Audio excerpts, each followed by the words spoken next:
Welcome to the Relationship and Wellness Podcast with Nicola Beer.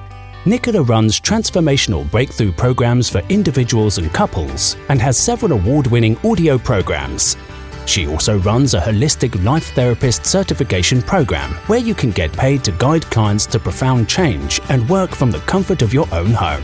For details, visit www.nicolabeer.com today. Please note, places are limited and are available on first-come, first-served basis. Hi and welcome, so happy you're here. Today I'm going to be talking about how you can stop hurting yourself and your relationship by changing any negative thoughts, and how powerful our thoughts are, because our thoughts affect our DNA. We're made to believe that DNA is the only thing that impacts how we look, from our eye colour to hair colour, and influences the person we become, including the likelihood of us developing health conditions or addictions. However, there is a lot more to the theory that DNA is responsible for such important parts of our human makeup. Dr. Bruce Lipton, a cell biologist, lecturer, and author of the bestseller The Biology of Belief, 2008, found that DNA is not the deciding factor in who we are and how we develop as adults in terms of our health and makeup. In fact, he, from his study, found that DNA is shaped by external factors, like the kind of thoughts we process and how our cells absorb the energy from those thoughts and how that impacts us, and how our cells interpret the messages from our thoughts and respond accordingly. So what am I saying? Our thoughts not only create our reality, they shape our DNA and have a huge impact on our body. Now I'm going to go a little bit scientific so I can explain it to you. And I really wanted to share this with you because the results are fascinating. And it's so important to know that we are creating our reality, the quality of our life, through our thoughts and through our beliefs. And if our thoughts and beliefs about ourselves, about relationships, about our health, about the future, are not in alignment of what we want, what we deserve, then we're going to struggle. And I'm going to share with you at the end how we can start to change those things so that you can live a happier, more freer, fuller life. And that will, of course, impact the relationship. Our DNA does not control who we become, and our thoughts are much more powerful than we realise. So that's really what I'm going to be explaining first. So Dr. Bruce Lipton conducted a study intensively of how cells function. He found that genetics or DNA doesn't affect the cell's operation. Instead, the environment did. The environment has a direct impact on cells in our body, and ultimately it's the environment that determines our fate. So we need to change the environment if we want to change our lives. In the study, Dr. Bruce Lipton took a sample of identical cells from the same person, and he placed them into 3 different Petri dishes. He then added the 3 different synthetic environments to each dish that replicated parts of the human body. So in one dish he put muscle, another dish he put bone, another dish he put fat. And he wanted to see how the cells responded to these different environments. And the results were fascinating. In Petri dish A, the cells became muscle. In Petri dish B, the cells became bone. In Petri dish C, the cells became fat. So all identical cells evolved and changed based on the environment that they were put in. So our cells adapt to our environment. They change and they make up and copy that environment. He also found that even when you remove the nucleus, which is considered to be the genetic part that controls a cell, it did not negatively impact the cell. The cell continued to receive information and was able to continue functioning as normal without it. So he has the cells, and then the part that's meant to be the DNA, the nucleus, took that out, but the cells were still responding and functioning as they're meant to be. So it's not the DNA that affects our cells. So I apologise if you're wondering, where is Nicola going with this? Why am I learning about cells? And what's this got to do with thinking and thoughts? Well, Dr. Bruce Lipton, through his decades of studies, found that it's not our genes and DNA that control the cells around our body, it's the environment. And this means that we're not predetermined to have the same fate as our parents because of our genes. It's more the environment. It's more the beliefs that we may have adopted from them that create similar patterns. If we copy and adopt their thoughts, if we don't change our thoughts and take on their beliefs about life, about themselves, onto us, then we will create a similar pattern. So to explain the whole thought process, let me read what Dr. Bruce shares in his lectures. So just imagine that you're sitting there with your eyes closed, or you can do this with me if you want to. So just sit with your eyes closed for a moment, and then open your eyes and see someone you love. When you see someone you love, your mind holds a picture of love. A picture of love in the mind is then translated by the brain into very specific chemistry, a state of love. The brain releases dopamine for pleasure into the blood. The brain then releases oxytocin into the blood, which is a chemical that helps us to bind to the source of love that we're experiencing. The experience of love also releases another chemical into the medium, into the blood, a growth chemical called vasopressin. And this helps us to become more attractive so that our partner sticks with us even more. Another very important factor released by our brain while perceiving love is a different growth hormone, which by its name does exactly what it says. It influences our growth.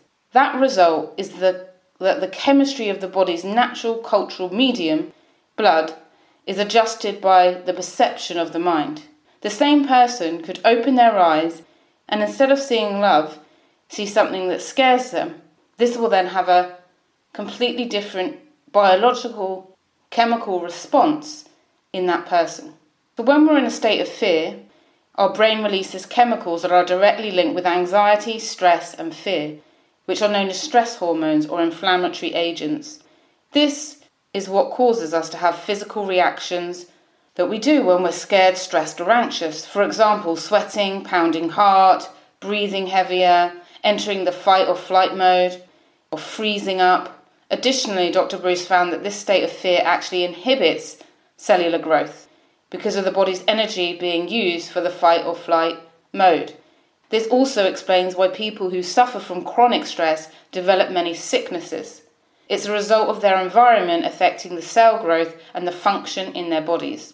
So many couples that I work with, in fact probably every couple that I work with, at some level, there's been many negative, unhelpful thoughts for a long period of time.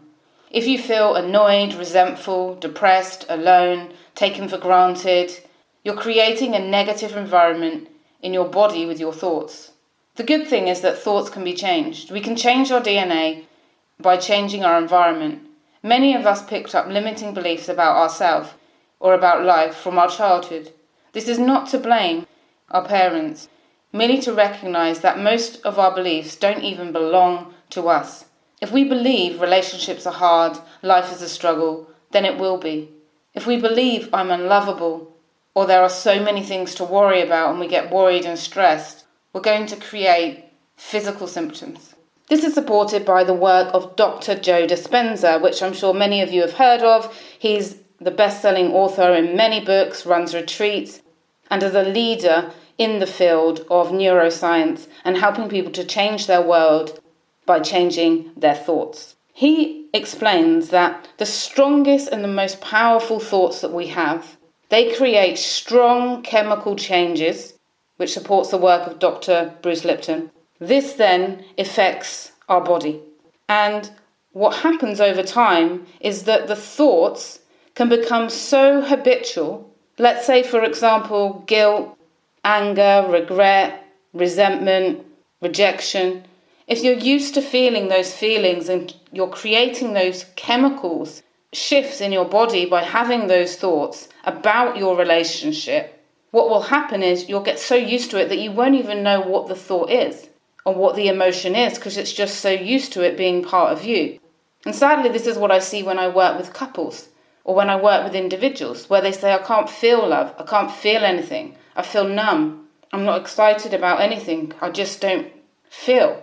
Because they become so used to feeling their emotion of whatever that habitual motion is. And this becomes a subconscious process when it becomes habitual, when the thoughts are on repeat again and again.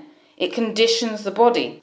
So if you've conditioned your body to feel anger or anxious or resentment, then what happens is the body becomes the mind and emotions.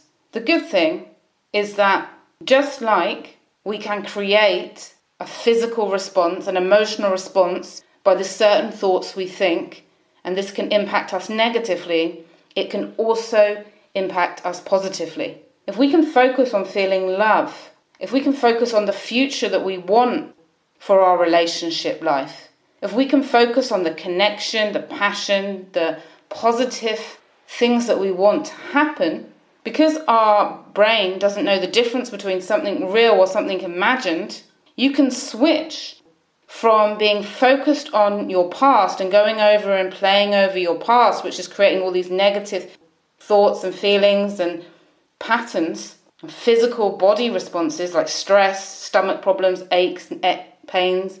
We can create, with habitual, repetitive way of thinking, the release of positive thoughts, creating positive chemical changes, having you feel whole, alive, and joyful again. So the best thing you can do right now, knowing this, is to flood your mind with positive, empowering thoughts. I use guided meditations and hypnotherapy tracks to help transform my mindset and help others to do the same.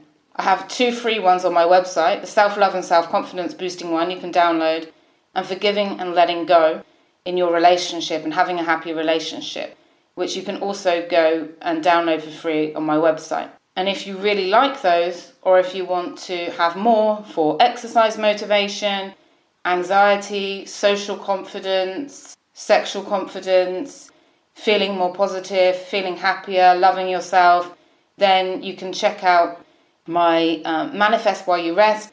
It's an audio program with 30 different tracks in it to shift your thinking in many different ways. It's only $97 on special offer at the moment. So if you like listening to guided meditations, or if you never tried them, try the free ones. If you like them, then they're a really great way to start to change your thinking.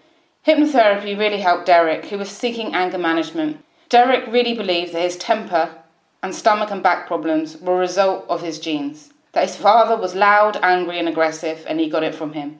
He believed his hot-bloodedness, as he called it, was in his DNA, and that the back issues and stomach issues both his parents had, so something that he will have to suffer with too. He didn't have a relationship with his father because of the way he was violent towards his mother growing up. The domestic violence had caused their family to split. Derek didn't want to be like his father and ruin his own family life. So he finally reached out for help after smashing his phone against the wall and breaking his foot by kicking the bed frame so hard in an argument with his wife. I reassured Derek that I've had great success with helping people to change thoughts, and particularly getting rid of anger patterns at the subconscious level. I've noticed that everything can be changed when we work with the subconscious mind and change our habitual way of thinking. Many people, in fact, that sign up for my individual breakthrough program, the 3-day process, have anxiety, depression, lack social confidence or low self-esteem. And they tend to blame their DNA. They came to say, well, my mum was on antidepressants, or my uncle's on antidepressants, or my dad had some anxiety, or this runs in the family. And when we do that, people stop looking at their life, they stop looking to change their life, and they go for medication. And I've got nothing against medication, but some of the time people can actually change their whole life without it, or use the medication, change their life, and then come off it when they're ready. It doesn't have to be passed on. And I really see this a lot when it comes to physical health and mental health. It's a real shame when people just stay stuck where they are and don't even try because they just believe it's in the DNA. I facilitated several sessions with Derek where we focused on clearing the negative thought loops that created his angry outbursts. We got rid of the resentment that he played in his head regularly, that sense of unfairness he felt, the anger towards himself. He didn't like himself. He was annoyed at where he was in life. He didn't feel he had the financial success that he was meant to have had. And he felt let down by those he loved.